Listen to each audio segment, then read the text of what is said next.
Bermula lebih 6 dekad lalu, Yit Foh Coffee menjadi perintis kepada pengembangan industri kopi dalam kalangan rakyat tempatan di Tenum Sabah sehingga daerah itu mendapat jolokan bandar kopi tertua di Borneo. Seiring dengan peredaran zaman serta pengetahuan tentang khasiatnya yang lebih meluas, kopi kini dinikmati pelbagai golongan tanpa mengira usia dan mempengaruhi revolusi industri minuman tersebut buat pengusaha tempatan. Laporannya disediakan wartawan Diah Muhammad Jais dan jurukamera Halim Salih.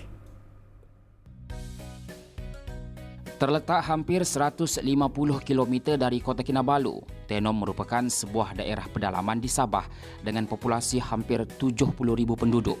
Majoritinya terdiri daripada kaum Murut, diikuti dengan Cina, Melayu, Kadazan Dusun dan lain-lain. Sejarah kopi di daerah ini dipercayai bermula pada awal 1990-an apabila syarikat Borneo Utara British memperkenalkan tanaman tersebut untuk dikomersialkan. Tidak lengkap kunjungan ke Tenom sekiranya tidak merasai kopi yang terdapat di sini. Tetapi apakah sebenarnya yang menjadikannya cukup istimewa? Pada tahun 1960, pengasas kepada Yit Foh Coffee, Yong Lung Vun, memulakan perniagaan dengan menghasilkan serbuk kopi menggunakan resepi beliau sendiri dan kemudian berjaya menarik minat pelanggan yang menggelar jenama beliau sebagai kopi cap kapal terbang.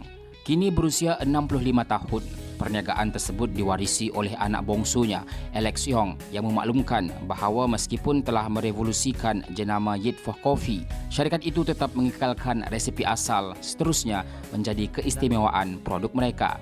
Kita masih mengawal dari masak dengan kayu api. Mungkin rasa itu ada rasa dulu punya rasa, jadi ada spesial sikit lah. Ditanya rahsia untuk kekal relevan dalam pasaran seiring dengan peredaran zaman, Alex berkata pihaknya sentiasa peka kepada permintaan terhadap produk minuman kopi dengan menghasilkan pelbagai rangkaian minuman dengan syarikat tersebut kini mempunyai variasi 28 jenis produk minuman kopi. Antara yang mendapat permintaan tinggi adalah produk kopi O tanpa gula dan krima. Selain kopi durian Musang King yang mendapat permintaan tinggi khususnya daripada pelancong Cina. Kami juga berkesempatan melihat sendiri proses pembungkusan produk pertama Yit Foh Coffee, iaitu kopi serbuk cap kapal terbang dengan dua variasi, iaitu dikisar halus dan kasar yang masih mendapat permintaan tinggi, khususnya bagi keperluan komersial seperti pengusaha kedai makanan dan minuman, selain masih terdapat permintaan individu khususnya golongan berusia.